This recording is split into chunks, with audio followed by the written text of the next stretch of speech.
Oh, okay. Well, we're live on YouTube. We're streaming on YouTube. Okay. I'll just get straight into it because I've only got 5 minutes and I don't want to drain it. So,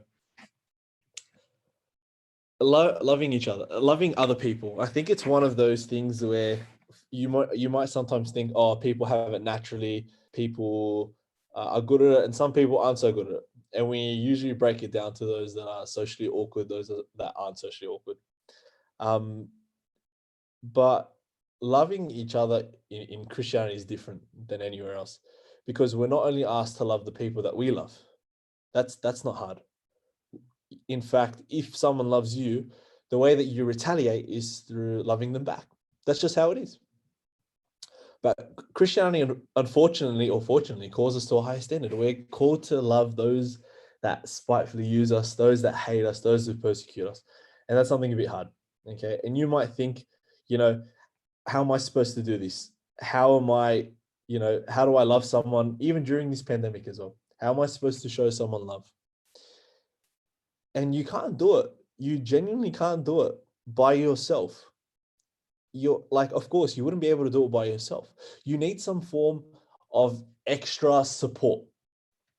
And I'm not going to give you the typical, go ask a priest for, or go ask, God to give you guidance. Of course, do that.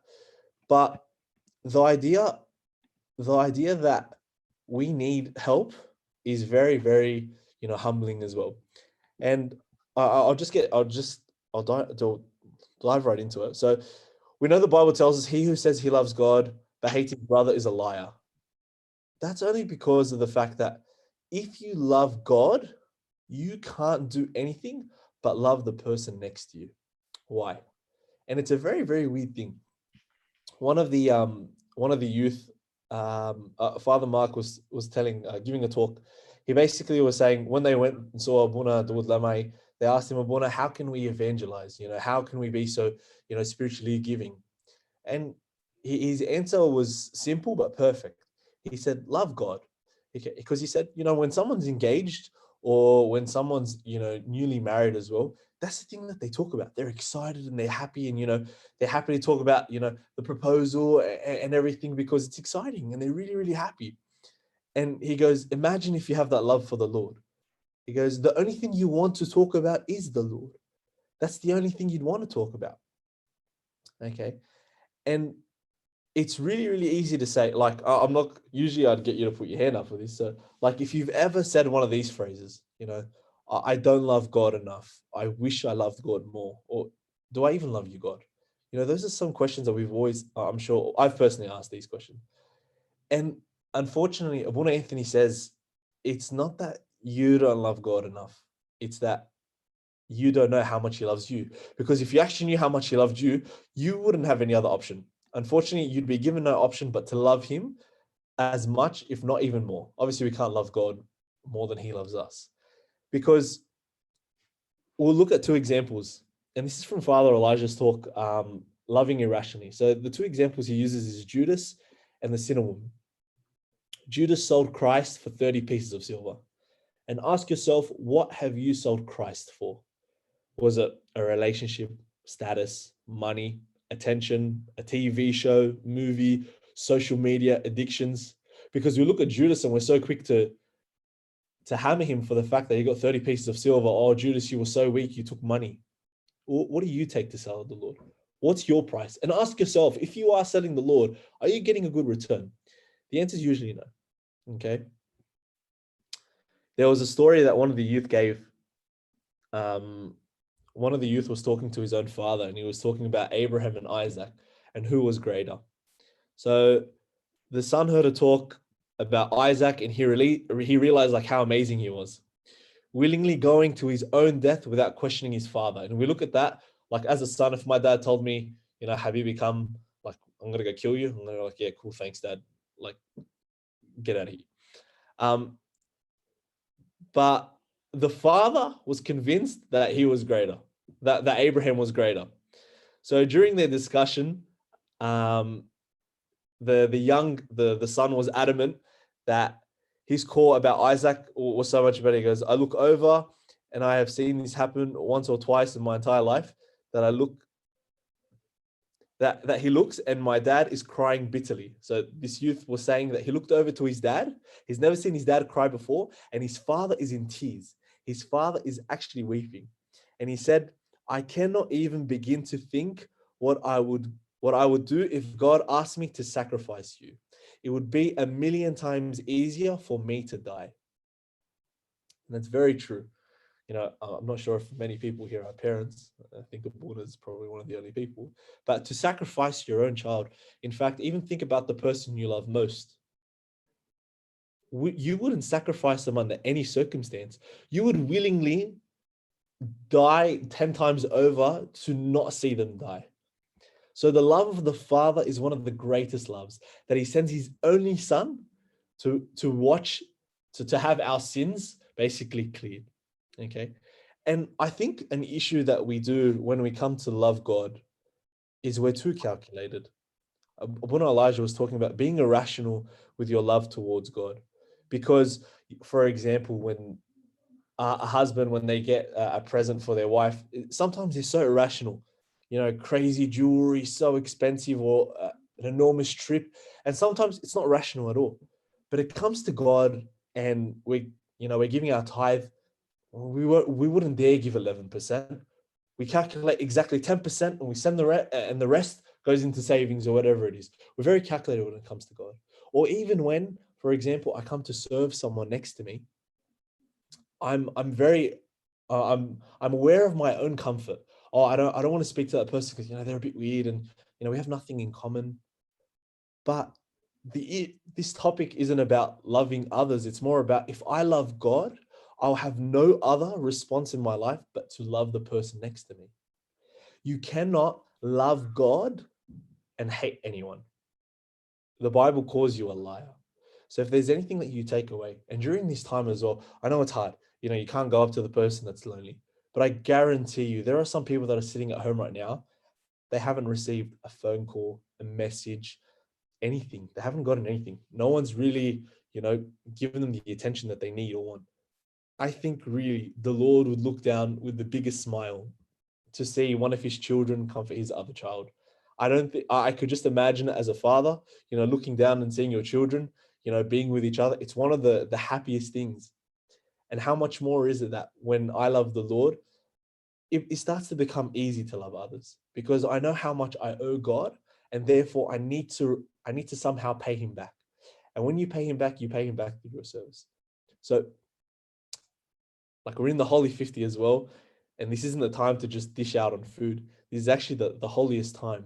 Okay, so please make sure that you are checking up on someone, or even if you meet up with someone, make sure that they're happy, make sure that they're okay, and give them a word, give them an ear. Sometimes people just want to, they just want to complain. Let them complain, let them talk. That's fine. You don't even have to say anything half the time. Just one quick example before I leave. Even some of the Sunday school boys, they actually sometimes don't need a servant to tell them what's right and wrong. I can guarantee you, for all the people that are serving, from actually, I'll just say all of high school, all your kids know the rules. They know what's good. They know what's bad. They know that smoking isn't good. They know that lying isn't good. And they know that going to church isn't good. But sometimes they don't need to hear that because they already know it. What they need is a person who's there to listen to their complaints. And if they need advice, give it to them. Give it to them. And if you don't know, just say, "Oh, sorry, I don't know." I'm sure they'll be so happy that you listen to them. And half the time, all you need to do is listen. But first thing, love the Lord. And once you love the Lord, you have to love someone. But how do I love the Lord? Look into how much he loves you. Glory be to God forever. Amen. Thank you. There's no questions for pre-talks. God bless you, Andrew Amanios. Thank you so much, Andrew. God bless your service. God loves you, Andrew. God bless you. Thank you very much, Andrew. Thank you, Andrew. All right. So that was lovely. I agree that we need to try our best to love everyone, even those that hate us. We should strive to be Christ-like, also not to be shy when we need help on how to love others, and that if we love Christ, it should be easy for us to love others, whether they hate us or not.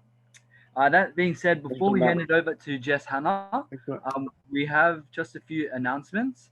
So Saint Shenouda's Monastery is having a Teens Day, and they'll be happy for everyone to join in. It starts at 9 a.m. tomorrow morning. The Zoom link will be sent into the youth meeting chat. You can just look forward for that there. Also, there'll be activities after we finish the main talk, like Kahoot and charades.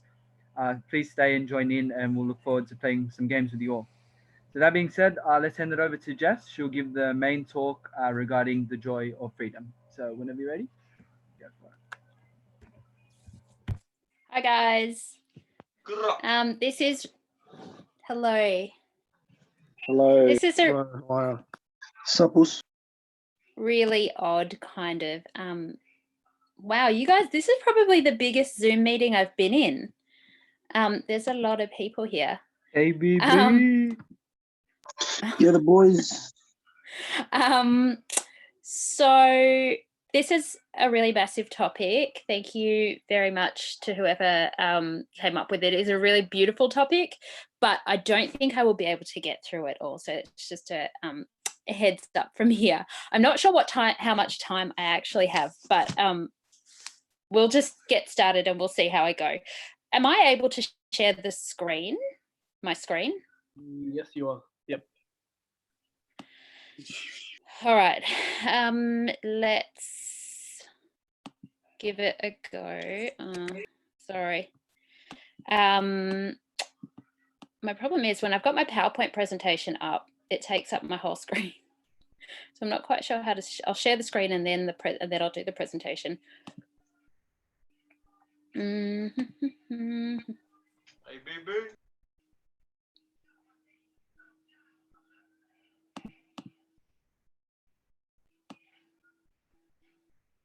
Okay. So hopefully this works. Hopefully this works. Yeah, we can Okay. see that. You can all see that. Okay.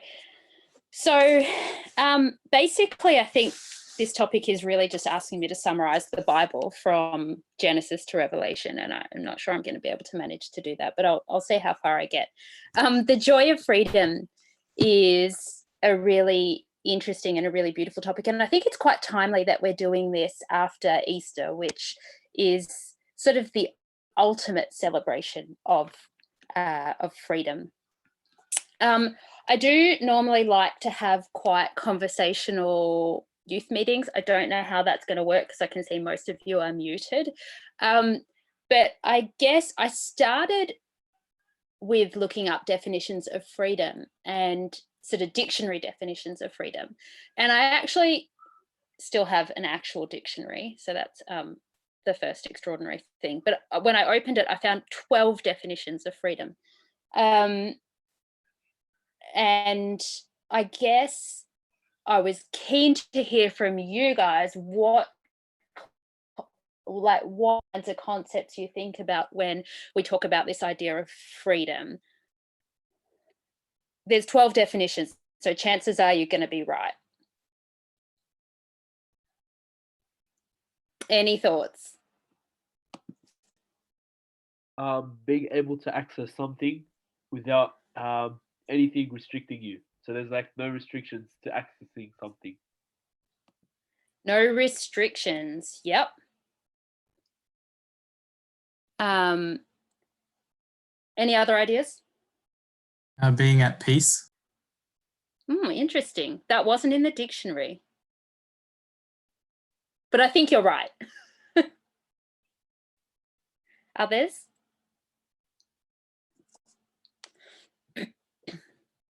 I think do whatever I please. that was a good answer. Yeah, to do whatever I please. That was Thank you, definitely Andrew. a concept that I came across. I think fulfilling your purpose in life. Gang, gang. Fulfilling your purpose in life. That's quite a broad idea of freedom, isn't it? That's deep. That's true. So, sorry, was someone going to say something? It's the state of not being enslaved. The state of not being enslaved. Good Google, Mario. That was an amazing answer, Yeah, Mario. I need to ask someone, you know. So these were the ideas that I came across when looking up, and I've heard a lot of them already. So, I mean, starting with political and national independence, that's kind of a very community sense of freedom, from civil liberties, exemptions from outside control or interference. We do kind of think about being unconfined, being frank in your manner of speech. So we talk a lot about freedom of speech, privileges or rights of citizenship, personal liberty, ease of movement or action, one that we're not really experiencing at the moment. We talk a lot about freedom of choice. So this word is just so massive. This concept is so massive, and is something that has lots of facets to it, I suppose. But I guess there are kind of two models of freedom. In the Greek kind of speaking world, the idea of freedom hinged very much on, rights of a citizen within a community. And then I think in our modern culture, I've heard this already today, freedom sort of appears to approach some sort of license to do whatever one chooses, right?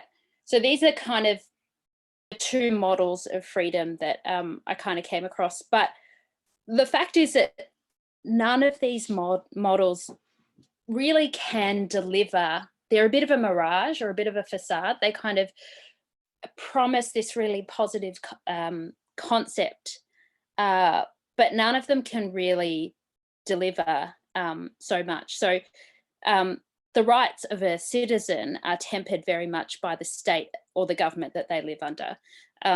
So the freedoms that citizens exercise in one country can be quite different to the freedoms that citizens exercise in a different country.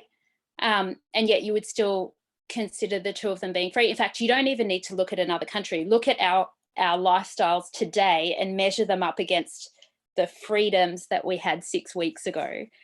And I think that you can see that we're living a very different experience. And yet there's been, some discussion about the police taking away our freedoms, but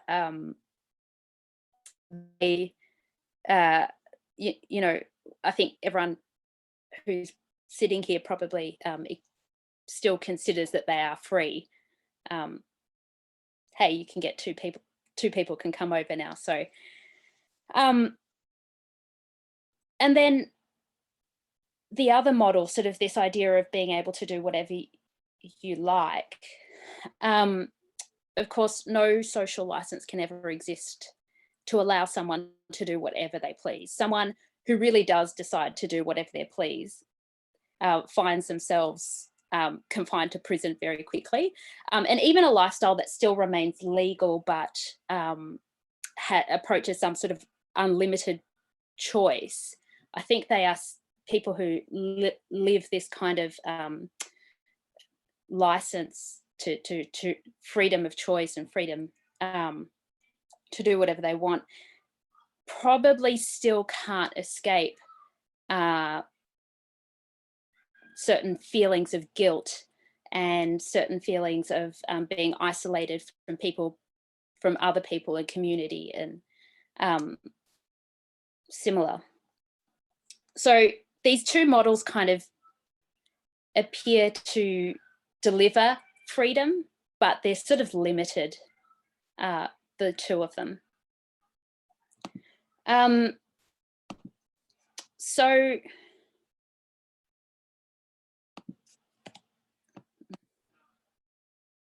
there is a biblical model of freedom, and it's sort of provided in both the Old and New Testament against both a physical and ultimately a spiritual bondage. So woven within the book of Exodus in the Old Testament provides a biblical model for spiritual freedom. And we're all sort of very familiar with the story. I'm going to assume a certain level of knowledge because I'm going to summarize most of Exodus through to Deuteronomy in the next slide. So spoiler alert if anyone hasn't read the book. In Exodus chapters 1 and 2, we see that God's people were slaves in Egypt and they were helpless under their oppressors. Carrying on, Exodus 7 through to 11 then documents how God intervenes, and he intervenes through Moses. Sorry, did someone ask a question?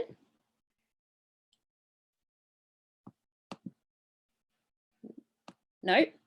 Okay, I'll carry on. This is really, really weird, guys. I'm finding it really hard. I usually have very conversational and I look at people and stuff like that. And most people don't even have their cameras on. But anyway, we'll keep trying. We'll keep going. So then we come across the character of Moses, and the next few chapters of Exodus document how God intervenes through Moses. Of course, he goes and speaks to Pharaoh. Pharaoh, sort of promises to let the people go a few times. But ultimately, God intervenes quite strongly and the people are freed. So then we come into this next phase where the people of Israel have left Egypt, they've left their bondage and their slavery. And from the middle of Exodus right through to Deuteronomy, we see that God is teaching the Israelites how to live a righteous life. And it starts with the chapter where Moses gets the 10 Commandments, is given the 10 Commandments. But from then on, there are rules and regulations about how the Israelites are going to live righteously. And the next phase, I suppose, is that God continues to intervene against their enemies. And so it wasn't just the single time that that the Israelites left the slavery of Egypt, but that there were many battles along the way. And even in conquering the land of Canaan, they had many battles, and God continues to intervene throughout the history of the Israelites. He gives them a land where they can live without oppression. Right. I think I've told you nothing groundbreaking. I'd be very surprised if anybody hadn't heard this story before. And I think you know that woven into this story, it's not just a story of, a couple of 100,000 people from a couple of thousand years ago who, moved from one place to another. I think you definitely all know that woven within that story is the real concept of freedom, that God was pointing us in that direction. So I guess this model of freedom that we see within the story of Exodus is the story of every single one of us.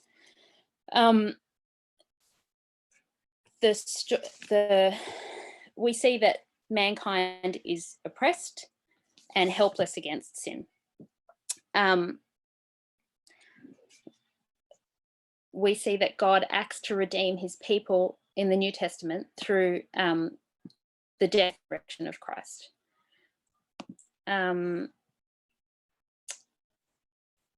Freed people are then called to live righteous lives.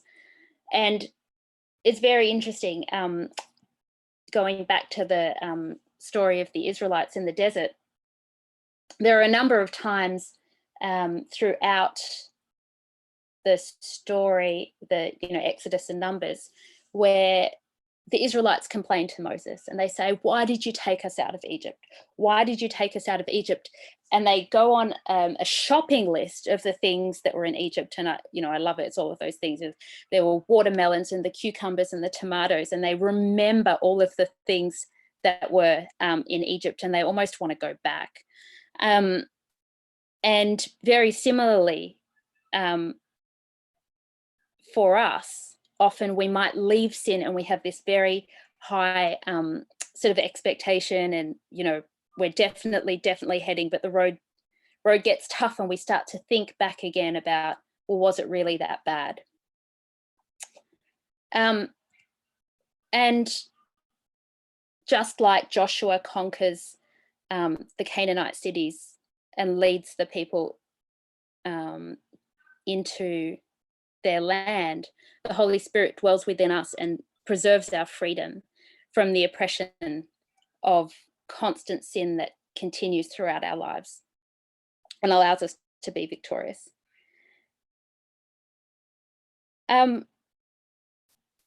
So St. Paul also teaches about freedom really extensively throughout his writings. And it's really interesting. St. Paul talks often about slavery and freedom. And I think it's interesting to think a little bit about the world that St. Paul lived in. Often a slave would be acquired in the Hebrew law allowed slaves to be acquired in certain ways. So amongst the Hebrews, slaves could be acquired as a prisoner of war.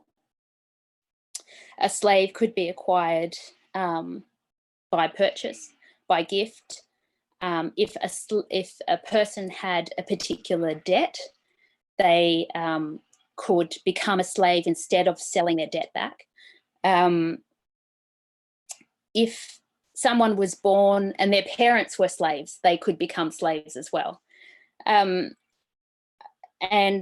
similarly, if similar to the one previously about a debt, if a thief had stolen something and couldn't pay back, they could also, instead of paying back, become a slave as well. And you could also become a slave by free choice. So these are the various numbers of ways that people could become slaves. But slaves could also gain their freedom in a number of ways. They could gain their freedom if they'd worked a certain amount of time, and they could then be released. They could also be sold to another slave master. But if they were made free, but they weren't given to another master, they could sometimes still have obligations to their original master. And so against this context, St. Paul teaches provides quite a lot of thinking about freedom and slavery. So in Romans in particular, he talks a lot about slavery. And there's this verse in Romans, which I think is on your screen. It says, knowing this, that our old man was crucified with him, that the body of sin might be done away with, that we should no longer be slaves of sin. Because although this freedom of choice is quite appealing, I think we haven't spoken much about how sin can really make us slaves. So I'm keen to hear from you guys, although I'm not sure whether we've managed to do this, what your thoughts are on how sin can enslave us. How sin can enslave us.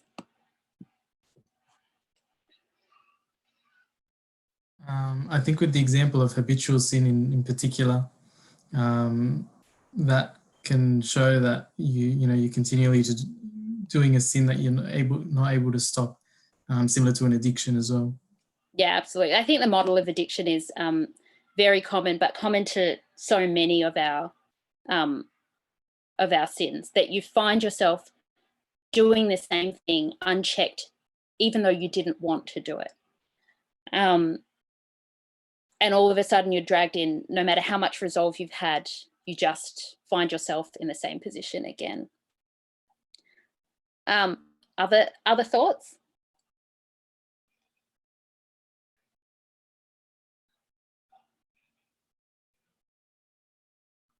You either obey God or you obey the devil. So if you're enslaved to sin, you obey the devil. I couldn't actually hear that very well. I heard something about obey the devil, but I know that my internet's not amazing. Yeah, I think he said if we're a slave of sin, you're obeying the devil. Yeah.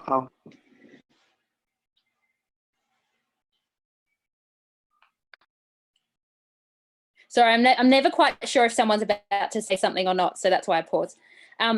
Thank you.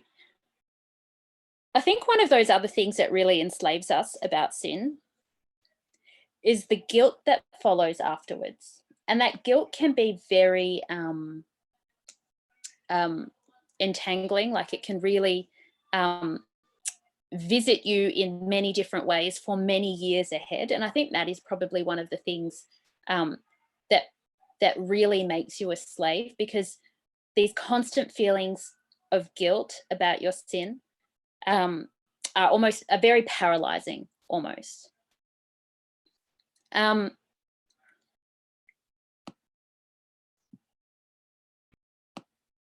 So not only does St. Paul talk about slavery from sin, but he also talks about slavery to the law, remembering that St. Paul was in an environment where the Jewish customs were very strong. And in fact, we saw this with Jesus, right? We saw every time he would do something on the Sabbath, the chief priests and the Pharisees would say, "Oh, how could you possibly do this?" And they couldn't see beyond the fact that he was doing the will of God. Yes, he's done something good, but they couldn't see beyond the fact that he'd broken the law. Yeah. So often we are very caught up, and I think this is very common for us as Christians as well. Most of us, in church when it's open legally, most weeks, and we do all the right things. But these types of things can often, if we get caught up in them, just become a habit, and we actually forget about undertaking God's will. Galatians 5 says, stand fast, therefore, in liberty, by which Christ has made us free, and do not be entangled again with the yoke of bondage. We're not free. St. Paul isn't saying you're free just to do whatever it is that you want to do. Now that you're a Christian, you need to focus on being free to undertake the will of God. So yes, you no longer have to only work a certain number of, walk a certain number of steps on the Sabbath, or wash a certain way, or wear certain clothes, or whatever.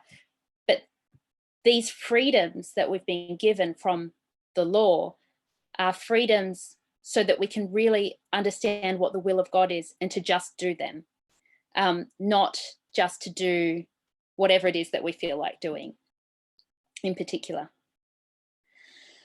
And Romans, the last verse here, having been set free from sin, you became slaves of righteousness.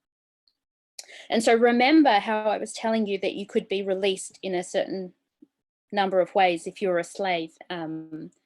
You could be released after a certain number of years, after you've done a certain amount of work, after paying back your debt. All of these things could release you. But often you would still have obligations to your previous master. You might have to live close to him, or you would actually take the surname. Your surname would become the surname of your master. You weren't actually free, but the one way that you could be free of a particular master would be to join yourself to a different master. And this is what St. Paul is saying in this final verse, that really free yourself from sin by attaching yourself to God.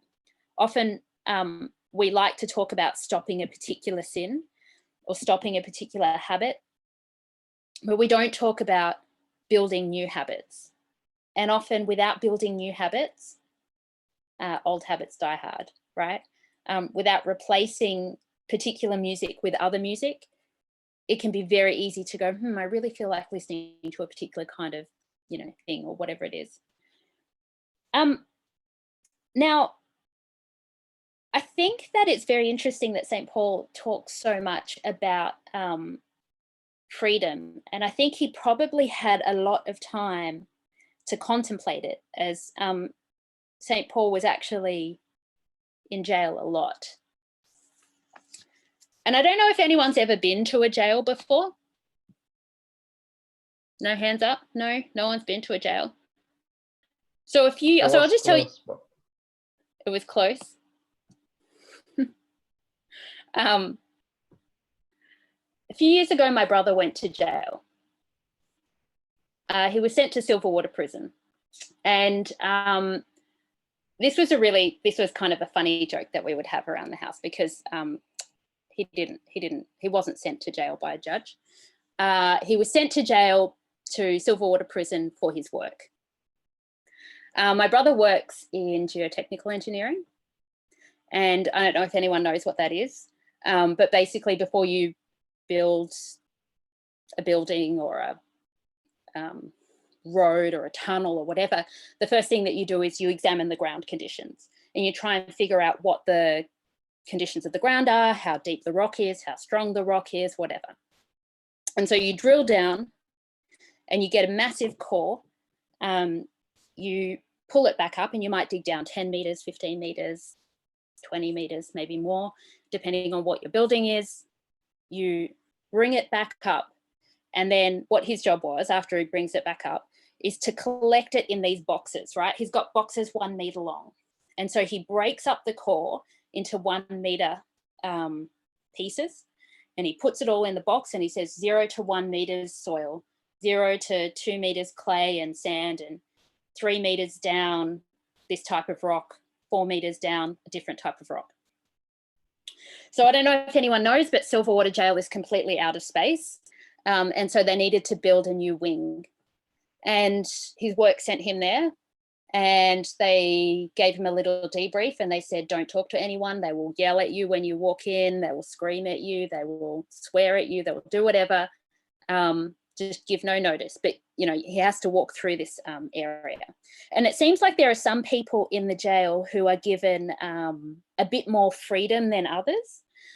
So he was allocated an actual prisoner who would stay with him all day and get whatever it was that he needs, right? So if he needs to, get some water, if he needs to leave, if he needs to come back, if he needs one of the guards to come and help him, this prisoner is basically given the freedom to move around wherever he wants in the jail. And this particular prisoner is watching him do his work, and they're chatting and doing whatever. And the prisoner says to him, this is a really dirty job that you do. It's a really dirty job. Do you get paid enough for this? And my brother's kind of like, he's just not really, he's just there to do his work, and he doesn't really know what to say. And he says, thank God I have everything that I need. And the prisoner said, I suppose at least you get to go home at night. And it was really interesting that first of all, that he would talk about the job that Alex is doing. And it's a disgusting job. It's a very messy job. When he offers me a lift home after work, I know that I'm going to get completely dirty on the way home. But it was just so interesting that the one thing that the prisoner would want would be obviously to go home. It's like any prisoner. The one thing that they would want is to go home. But in Acts chapter, I think it's chapter 16. Oh, sorry. I've got it gone the wrong way. In Acts chapter 16, there's a really interesting story. St. Paul and Silas are in prison, and they are as free as anyone else in the world. At this moment, it says that Paul and Silas, their feet were stuck in the stocks. And so that's like just absolute complete restriction, no movement. If your feet are stuck in stocks, you can't even stand up. And but it says that they're singing psalms and hymns together, and all of the prisoners can hear them. And suddenly there's an earthquake and all of the chains are loosed. But the jailer, the prison guard, wakes up seeing that the earthquake has loosed everyone's chains. He is so concerned that he is about to kill himself. And Paul and Silas say, "Do yourself no harm. We're all here. No one's escaped." And it's a very interesting experience because Paul and Silas are the prisoners, and yet even in prison, you can see that their heart is so attached to God that nothing can constrain them. That their heart is free. That if they're with God, that nothing else can really affect them.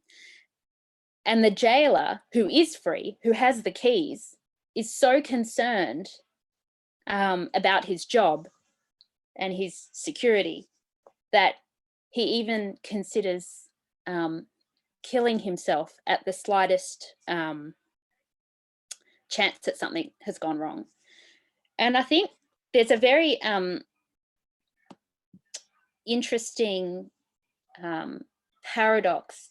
I think one of the things that really does enslave us, in addition to sin, but a particular kind of sin, is for all of us the comfort that we derive from our security, from our money, from our properties, from our shares. The security that gives us really does cause us to be slaves in a certain way. This is probably the thing that most of us in our society would experience today, the slavery that comes from attachments to things in this world. And St. John Chrysostom, who actually was a bishop of an area that was had very many wealthy people, and so I think his society is very similar to some of the experiences that we all go through. And he actually has a book of a certain number of sermons talking to his congregation about the money that they waste on various entertainment and stuff like that. So I really recommend the book. But he talks about the paradoxical freedom of poverty, that when you are poor, no one can steal anything from you, and that this is somehow paradoxically quite freeing. And I think this is one of the things that we should really think about a little bit. And of course, Christ talks about just this same thing when he says, "You cannot serve two masters, God and mammon." So this is something that I think in particular really enslaves people like us who don't have to worry about the security and have quite a lot of other freedoms within our society. And then the final thing that I want to take you through, and this is sorry, I'm recycling a presentation from my Sunday school lesson from last week, is this particular icon called the Harrowing of Hades. The Harrowing of Hades is an icon that you would see. There are two common icons of the resurrection. This is just the resurrection, the one that you can see here. This is basically what people on earth could see. And then there's this other one called the Harrowing of Hades and the resurrection. And there's a little bit of a difference between the two of them. The second sort of being a more complete view of what happened when Christ died and resurrected, in that he went down to Hades and freed the souls that were in Hades. I'm not going to go through all of this. I apologize. I'm a bit of a nut when it comes to icons. So I've found every possible version of this same icon and presented it because I really wanted to show it to the kids in my Sunday school class. But I'm not sure how many people have seen this icon before and have contemplated what it is trying to tell us. I'll get you guys to put your hands up if you've seen this icon before. Okay, I can't go to the second screen. Can you see my hand? I'm not sure who's talking, but there are, oh yeah, I can see a couple of like hands up on the, like you can put, you know how you can put your hands up or a thumbs up or whatever, but you can put your actual hand up as well. Okay, so this particular icon, the Harrowing of Hades, there's a lot going on here. But like I said, this ultimate discussion of freedom, I think, comes with the Feast of the Resurrection. And in the Resurrection hymn, we sing, "O come all you heavenly orders." We sing about how Christ leads Hades captive and crushed its doors of copper and breaks the bars of iron. I don't know why that has gone too big. And it's in that hymn that and in this icon that we can really see Christ's actions. I'm not going to go through everything. I was doing a bit of an icon study with some of the kids. What is really interesting about this icon is that it's really trying to depict Christ descending into Hades, and the way that the iconographer will write that, will show that, is by having Christ's garment kind of flapping up. You can see his garment is flapping up behind him, indicating that he's going down really rapidly. And I just, you can see this one as well, like his garment's just going all over the place. I really love it. But I think what's really beautiful in the icon, underneath Christ's feet, you see these doors of copper having come off their hinges. And they've come off their hinges through the sign of the cross. Sometimes they're in the sign of the cross, sometimes they're not. And the other thing that you see are all of these locks and chains and stuff broken and scattered throughout the icon.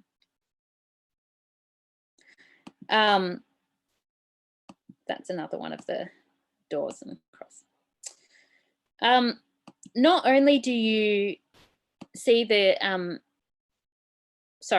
chains broken, but you also see Hades sort of depicted as this weird, creepy skeletal kind of figure in the bottom. I'm not sure if you guys can see that.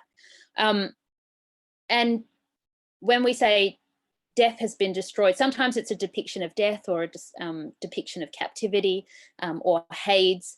That it really, like, there's nothing about this figure that seems to have any control over anyone in the icon, where Hades was previously this quite scary thing for the righteous souls. It has lost all power, and so captivity or Hades has been tied up and destroyed, and all of the locks and things that were keeping the righteous souls are shown broken and scattered. This is a really interesting one as well, that Christ is saving his people from the jaws of Hades. or the jaws of death. And sometimes the dragon monster is also included as well. But what you always see in this icon is that Christ is shown lifting Adam and Eve. He's releasing Adam and Eve and the prophets in the Old Testament. And the people that he is shown lifting out of the graves, he is holding them by the wrist. He is not holding them by the hand as you would normally hold someone and lift them up. And the reason behind this in the iconography is that the icon is trying to depict that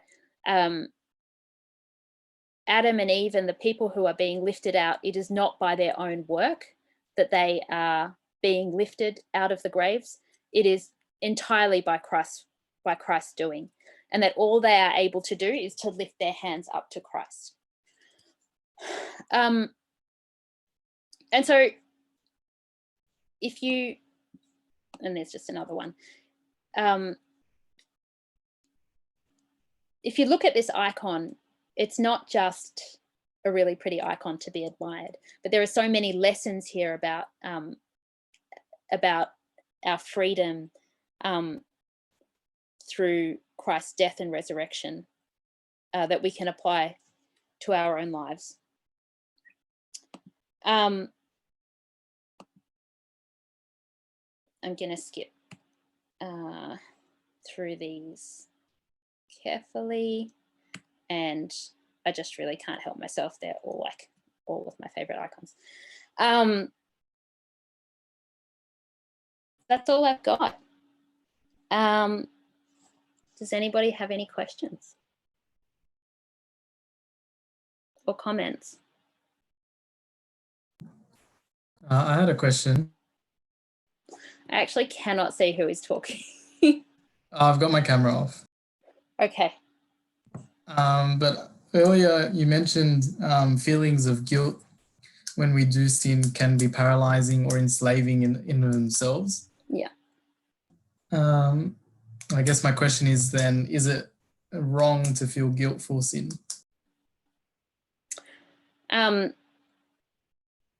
Guilt is a natural consequence of sin. It often is the motivator for us to avoid sin in the future. It is often what sort of leads us to repentance and confession. So in a sense, guilt does have some very positive and important aspects. But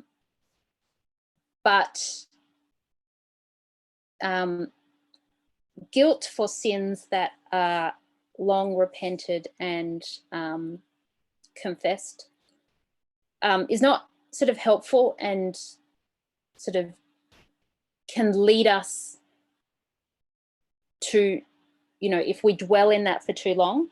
I think it's very interesting. I mean, you see the difference between, this is very, you guys all know this already, between Peter and Judas, Judas allowed guilt to really overcome him.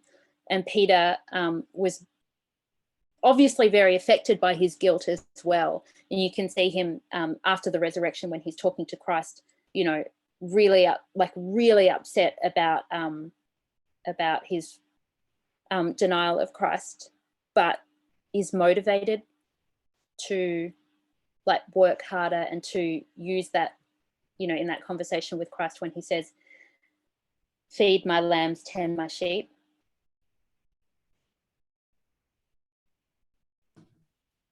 So does that help whoever asked the question? I'm not sure. I can't even. Yeah. So essentially, what I got is like guilt is okay to a limit, or it's useful for a purpose, but beyond that, you know, to bring us to repentance. But beyond that, it's not helpful. That can be detrimental, is what I understood. Yeah, I think so. Does anyone else have any comments? Abuna? Yeah, I agree with that. I think guilt is useful in the spiritual life, and it's given to us by God to bring us to repentance. But beyond that, it's kind of misunderstanding who God is and what the resurrection is, and what the forgiveness of God is. And it's kind of like a denial of God, and it's a very toxic emotion if it just plays on me all my life. So guilt is a mistake beyond the point of repentance. Once I've repented, we have to really believe in the fact that God removes sin. And if I continue to suffer with guilt, it has a very, very big negative consequences on me. So I should do something about it. I should see someone, talk to my spiritual father, talk to my confessor if guilt is an ongoing issue for me. And if you do have guilt that you haven't confessed and repented, the solution is very simple. But if it continues beyond that point, you should definitely talk to your confession brother, because it's toxic beyond that.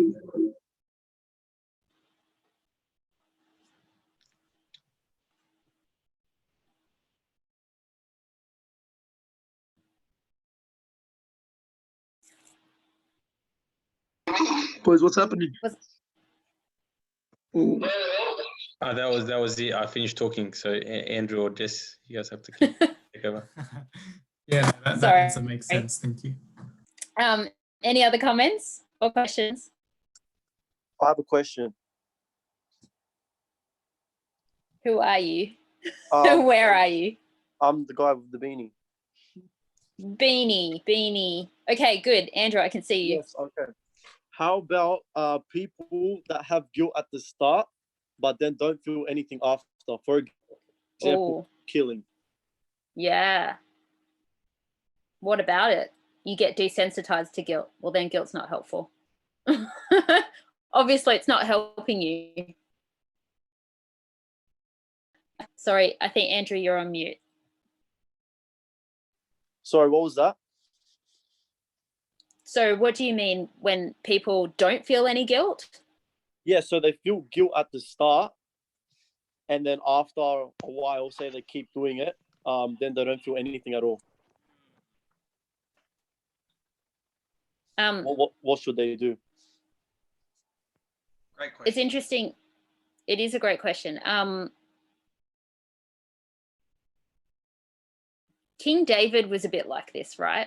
He goes, commits his sin, tries to bury it, forgets about it. Child is born. So this is like a year later. He's not even thinking about it. And the prophet Nathan comes to him, but he was quite sensitive. As soon as the prophet Nathan declares to him, he says, I've sinned, right? I think we often try and distract ourselves, try and desensitize ourselves, try and become really busy. But in some quiet moments, and I think that we've all been experiencing some quiet moments, and I think we've been sitting and reflecting with ourselves. It's not too far away. Yeah. I think guilt can sometimes be put to the back, or where we distract ourselves by being busy. But in the quiet moments, I think we know what we've done, and we know that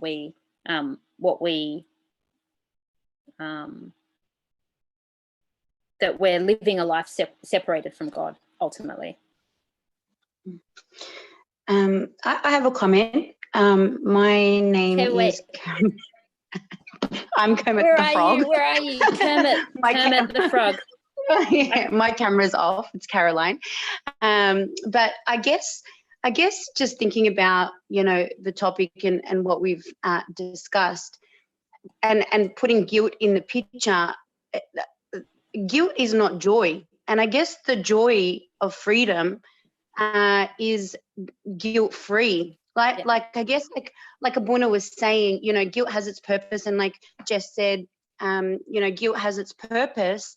But then if it is not, if I'm looking for the joy in my freedom, it's not feeling guilty and being bound by it. Like I know Moses the Black, he felt guilty, and he continued to carry his sins, like with the bag of sand and that. But in a sense, that guilt or that memory of his sin brought him joy in the freedom of his love for Christ. But if we carry guilt from our sins,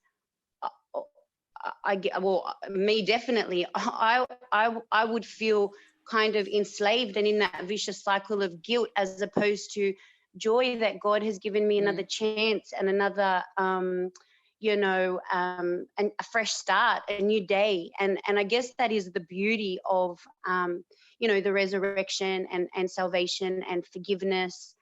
So then, yeah, so just thinking about it when you guys were talking, I thought, well, you know, guilt can almost be the opposite of joy, because I don't feel joyful when I'm guilty. I feel down and suppressed and kind of miserable, as opposed to joyful, unlike Moses the Black, of course, who's, you know, a different kettle of fish.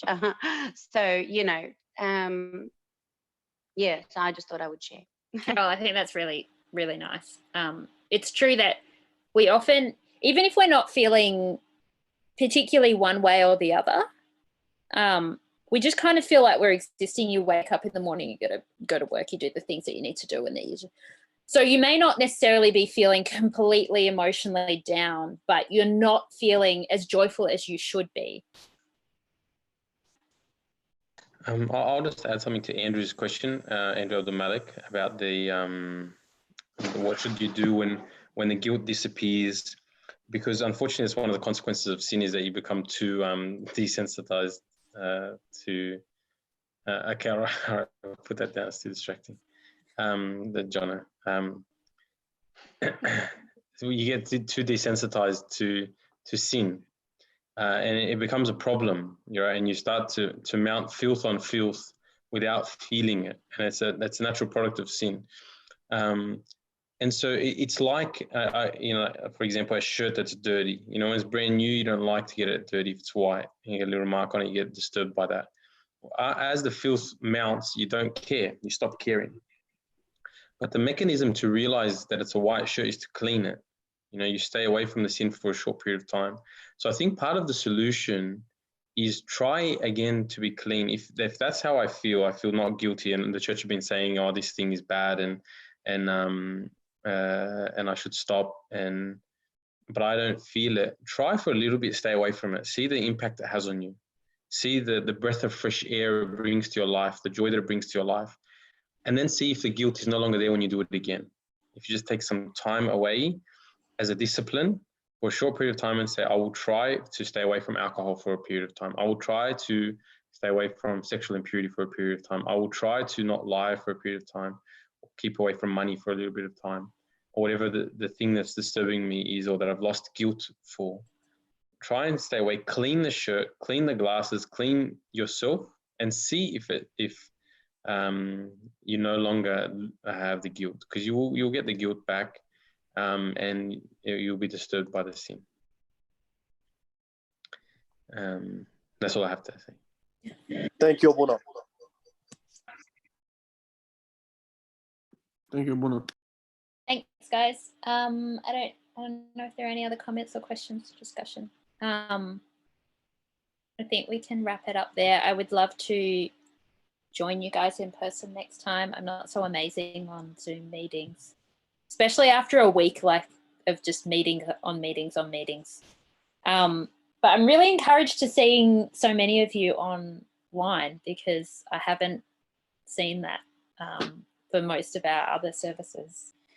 It's only a few people that kind of log on online, so I'm really impressed that you guys are managing to make this work. Yeah, that's why they call Amabam Church the greatest church in Sydney. Is it? Yeah, it is. Yeah. That's great. I mean, one thing that I was really pleased about was that I didn't have to drive all the way out there. Our church is worth the drive. Yeah, it's only around the corner. I used to live in Canberra, and honestly, I feel like Umber Brom's Church is halfway back to Canberra. I got a little bit scarred from driving when I was living there. Yeah, Umber Brom's in the heart. All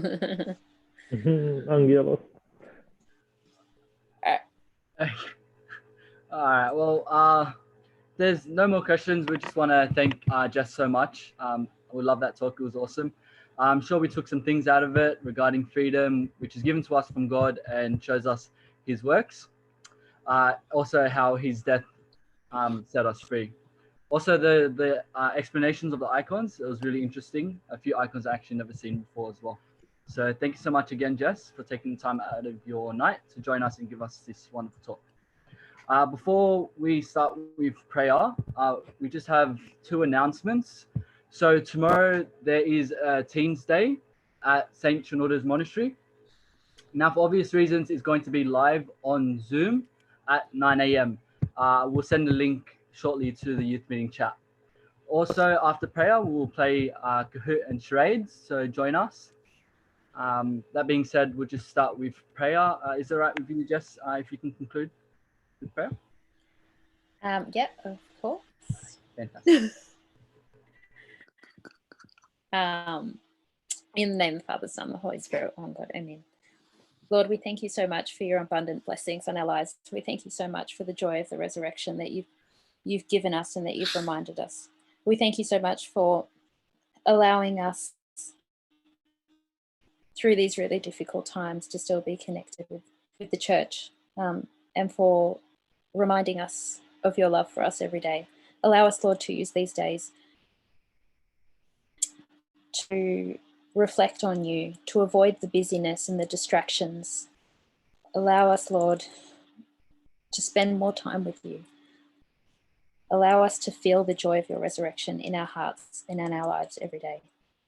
Be with each and every one standing before you. Be with all of the people in all of their homes, all of the churches around the world, and hear us when we say, Our Father, who art in heaven, hallowed be thy name. Thy kingdom come, thy will be done on earth as it is in heaven. Give us this day our daily bread. Forgive us our trespasses, as we forgive those who trespass against us. Lead us not into temptation, but deliver us from evil, through Jesus Christ our Lord. Thine is the kingdom, power, and glory. Okay, thanks so much, Jess. All right, so now Thanks, guys. Thank you very much. Oh, thank you. Thank you. Thank you so Thank much. you, Jess. Jess. Thank you so much. Thank you. Have a lovely night. Oh, thank you. Thanks. Thank you. Thanks. Thank you. Okay, so for Bye-bye, anyone Nordic. who doesn't want to